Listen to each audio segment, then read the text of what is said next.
A zašto tabla nije obrisana? Sad ću. Kad sad? Dok pokupim ovo. To je trebalo da uradiš što sam bio u zbornici. Tablu da obrišeš da sam išao uz stepenice. I čim uđem,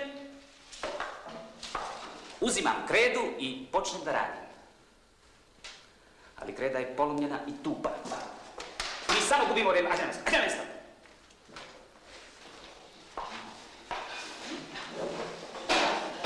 Ne, ovako ne može uopšte da se radi s vama, znate. Kad bi se Japanci ovako ponašali, šta bi sa njima bilo? Propali bi. Tačno. Nemaju zemlju, nemaju sirovine, jedan drugom sede na glavi. Izgubili su rat, ali zato ne gube šta? Ja mislim vreme. Tačno. Mladi Japanac ne vrti magičnu kocku. Ne trampi sličice fudbalera. Mladi Japanac ne zvrda i ne pljuje po ćoškovima. Bolesni ne idu na bolovanje.